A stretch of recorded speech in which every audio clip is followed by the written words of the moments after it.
రూపవేదన సంజ్ఞా సంకార విజ్ఞానం. రూపాలు ఉంది. రూపస్కందం. చాలా రకాలుగా రూపాలు. రూపస్కందం. వేదనా స్కందం. సంజ్ఞా సంకార విజ్ఞాన స్కందాలు ఉంటాయి. కానీ ఒక జీవజంతు ప్రాణి ఉండదు. ఏదైనా ప్రాణి ఉండదు.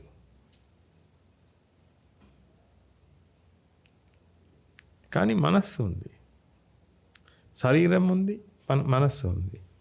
శరీరంలో మనస్సు యొక్క ప్రక్రియ జరిగితే ఈ శరీరానికి మనం ప్రాణి అంటాం. మనస్సు యొక్క ప్రక్రియ జరిగితే అనుభవాలు పుడుతున్నాయి. ఈ రూపవేదన సంజ్ఞా సంకార విజ్ఞానాలు పుడుతున్నాయి.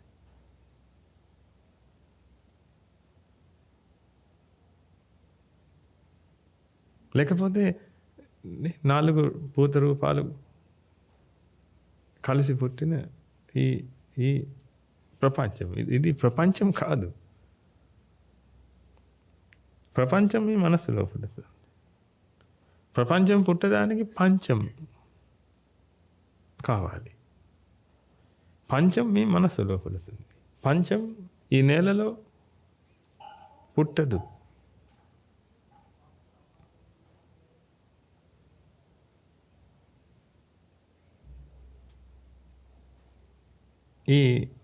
ఈ మైక్లో, ఈ వైట్ బోర్డ్లో పుట్టదు.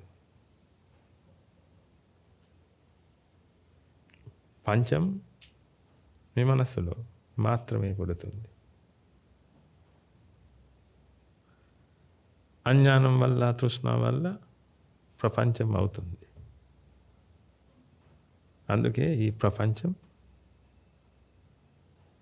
శుభ్రం చేసి, అజ్ఞానం తొలగించి, తృష్ణ పుట్టిన వాతావరణం నాశనం చేసి, నేను ఉన్నాను అని ఆలోచన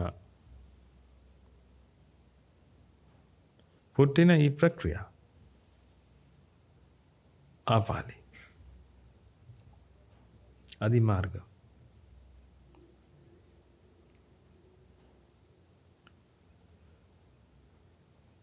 తృష్ణ పుడుతుంటే బాధ పుడుతుంది. బాధ కారణంగా నేను ఉన్నాను, ఈ అహంకార భావం పుడుతుంది. అందుకే ప్రపంచం పుడుతుంది. ఈ ప్రపంచం మీ ప్రపంచంలో చాలా రకాలుగా మంది ఉన్నారు. మీరు ఉన్నారు, తల్లిదండ్రులు ఉన్నారు, అక్క చెల్లెలు ఉన్నారు, బంధుమిత్రులు, రకరకాలుగా మంది ఉన్నారు. కానీ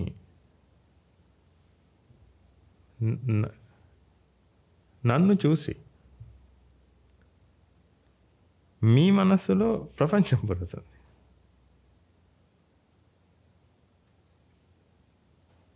మీ మనస్సులో పుడుతున్న ప్రపంచంలో నేను ఉన్నాను.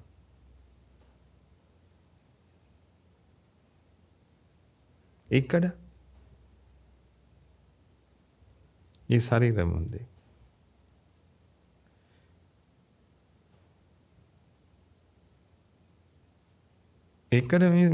ఇక్కడ ఈ శరీరం ఉంది. ఈ శరీరం మాత్రమే. ఈ శరీరంలో ఈ మనస్సు యొక్క ప్రక్రియ జరుగుతుంది. కానీ మీరు అది చూడలేరు.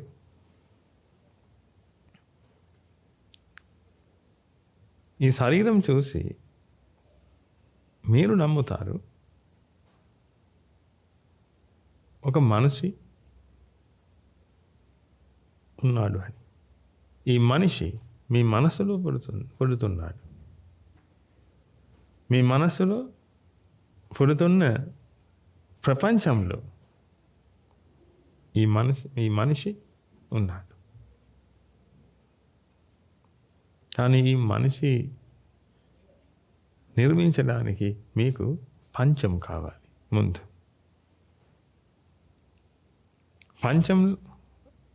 పంచం నుండి మీరు ప్రపంచం నిర్మిస్తారు. ఈ క్లేశధర్మాలు అది చేస్తారు. అందుకే క్లేశధర్మాలు తొలగించాలి. క్లేశధర్మాలు పుట్టిన కారణం తొలగించాలి. అందుకే అజ్ఞానం తొలగించాలి. బుద్ధ భగవానుడు చెప్పాడు, అజ్ఞానం వల్ల ఈ రకరకాలుగా కారణాలు జరుగుతున్నాయి అని. అజ్ఞానం వల్ల అది చాలా అద్భుతమైన ఆవిష్కారం. లేకపోతే మనం ఎలా చూడగలము, మనం ఎలా వెతకగలము? అజ్ఞానం వల్ల ఈ కారణాలు జరుగుతున్నాయని, తృష్ణ వల్ల ఈ కారణాలు జరుగుతున్నాయని, నేను అంటే నేను అని మనం నమ్మాము. నేను అంటే నేను ఒక ప్రాణి,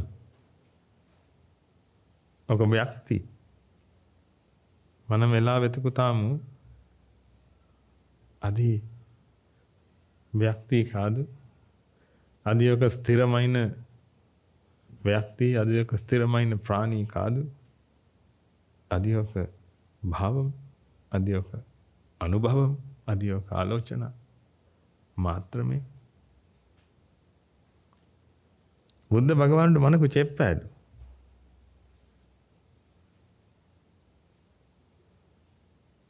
అందుకే మనకు తెలుసు ఇది ఒక అనుభవం అని.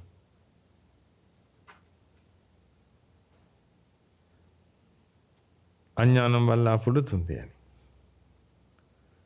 పతిత సముపాదంలో బుద్ధ భగవానుడు మనకు చెప్పాడు, మనకు చూపించాడు. అందుకే మనకు తెలుసు. ఇది చాలా అద్భుతమైన ఆవిష్కారం.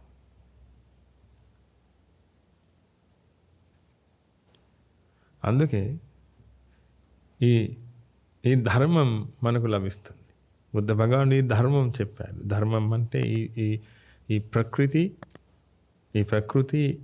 యొక్క నియమాలు.